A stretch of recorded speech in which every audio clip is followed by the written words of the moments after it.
sourire. Même si tu n'as pas les mots, garde le sourire. Yahweh là pour te guider, Yahweh là pour t'épauler, Yahweh là pour te sauver, Yahweh. What's up, bros and sis? What's up, friends? J'espère que vous allez bien. Bienvenue sur Flash AVP. Today's subject: comment un Dieu d'amour peut-il envoyer des gens en enfer? C'est vrai, c'est une question que plusieurs personnes se posent. Mais pour pouvoir répondre à cette question, il faut commencer par ne pas limiter Dieu à Dieu est amour. Pourquoi? Parce que Dieu est aussi justice. En effet, Dieu est 100% amour, mais aussi 100% justice. Et dans le passage de Exode 34, quand l'Éternel s'adresse à Moïse, on peut voir l'amour de Dieu et la justice de Dieu bien résumée. Regardons ensemble Exode 34 et on va lire les versets 6 et 7. La parole nous dit: Et l'Éternel passa devant lui et s'écria: L'Éternel, l'Éternel, Dieu miséricordieux et compatissant, lent à la colère, riche en bonté et en fidélité, qui conserve son amour jusqu'à 1000 générations, qui pardonne l'iniquité, la rébellion et le péché, mais qui ne tient point le coupable pour innocent, et qui punit l'iniquité des pères sur les enfants et sur les enfants des enfants, jusqu'à la 3e et la 4e génération. On voit clairement dans ce passage son amour. Il conserve son amour jusqu'à 1000 générations. Et par contre, pour l'iniquité, il ne peut tenir le coupable pour innocent. On voit bien que Dieu aime et qu'il est lent à la colère et qu'il est miséricordieux, mais on voit aussi que sa nature juste ne le permet pas de tenir le coupable pour innocent. On a déjà tous péché au moins une fois. On peut voir en Romains 3,23 la parole de Dieu qui nous dit: car tous ont péché et sont privés de la gloire de Dieu. Et en fait, le péché est entré dans le monde lorsque Adam et Ève ont désobéi à Dieu. Malgré cela, Dieu, dans son amour immense, a pensé à un plan de rédemption.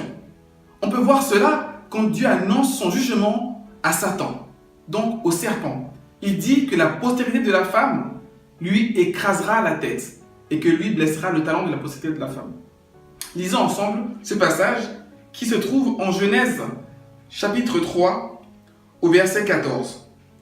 La Bible dit: L'Éternel Dieu dit au serpent: puisque tu as fait cela, tu seras maudit entre tout le bétail et entre tous les animaux des champs. Tu marcheras sur ton ventre et tu mangeras de la poussière tous les jours de ta vie. Verset 15 qui nous intéresse: Je mettrai inimitié entre toi et la femme, entre ta postérité et sa postérité. Celle-ci t'écrasera la tête et tu lui blesseras le talon. Ici, on voit Dieu qui annonce clairement le jugement du diable et il dit par cela que la postérité de la femme lui écrasera la tête et que lui blessera le talon. On n'a pas de doute entre la personne qui a la tête écrasée et la personne qui a le talon blessé qui a perdu la bataille. Bien sûr, c'est le serpent qui perd la bataille à la fin. Et justement, c'est en Jésus-Christ que cela s'est manifesté aujourd'hui. Mais Dieu prouve son amour envers nous en ce que lorsque nous étions encore des pécheurs, Christ est mort pour nous. Romains 5,8. Christ nous aime tellement qu'il est venu sur la terre. Il a laissé sa gloire céleste, il a marché comme un homme sur la terre, il est mort pour nos péchés, afin que par sa mort, nous puissions avoir la justice de Dieu. Car Dieu a tant aimé le monde qu'il a donné son Fils unique, afin que quiconque croit en lui ne périsse point, mais qu'il ait la vie éternelle.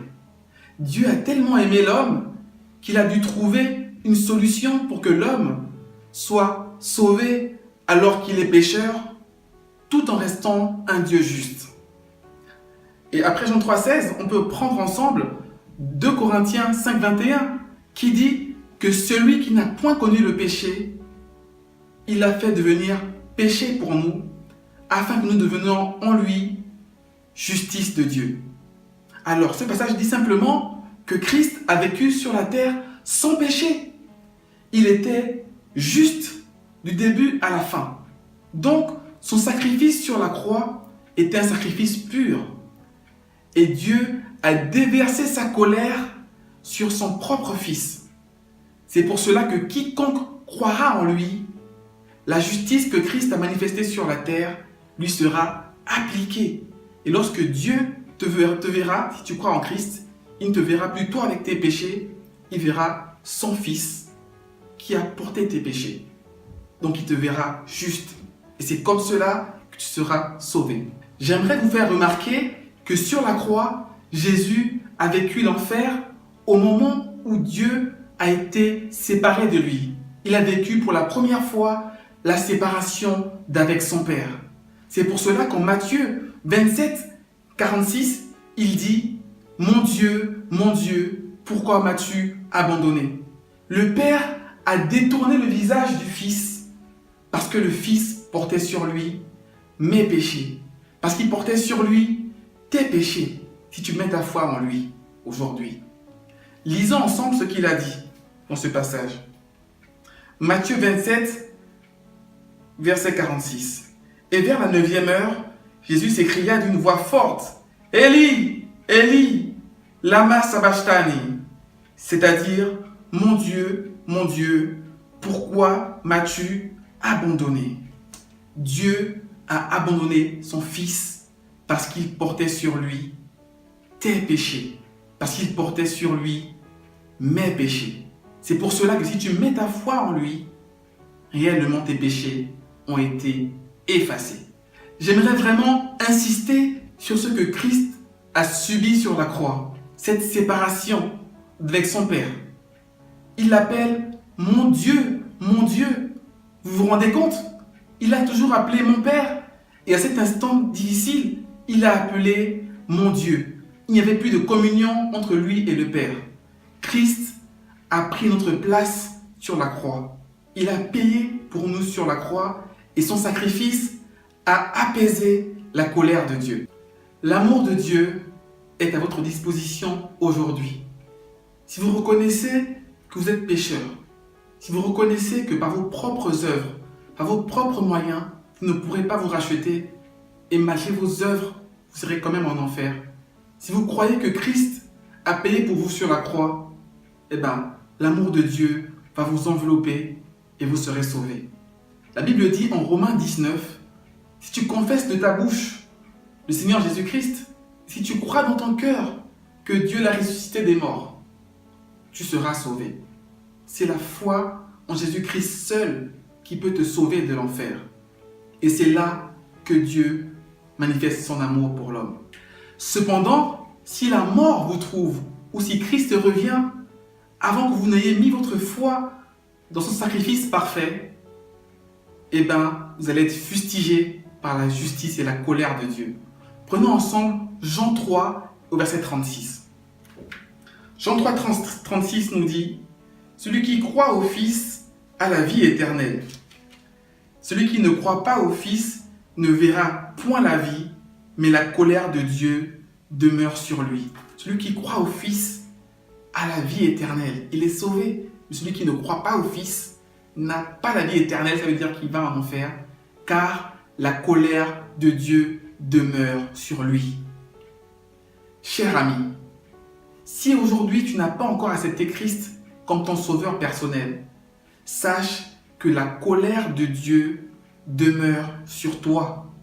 Dieu est un Dieu juste et sa justice s'appliquera sur toi si tu meurs sans avoir accepté le sacrifice gratuit et parfait que Christ a fait pour tes péchés. Dieu t'enverra en enfer. Il n'y a pas de purgatoire ni de salut possible après la mort. Toutes les prières de vos proches pour votre âme après la mort ne serviront à rien. Ce choix doit être fait de votre vivant. En effet, la Bible dit en Hébreux, chapitre 9 et au verset 27, « Et comme il est réservé à l'homme de mourir une seule fois, après quoi vient le jugement. » Savez-vous le jour où vous mourrez? Nul ne sait le jour de sa mort. Savez-vous le jour où Christ reviendra?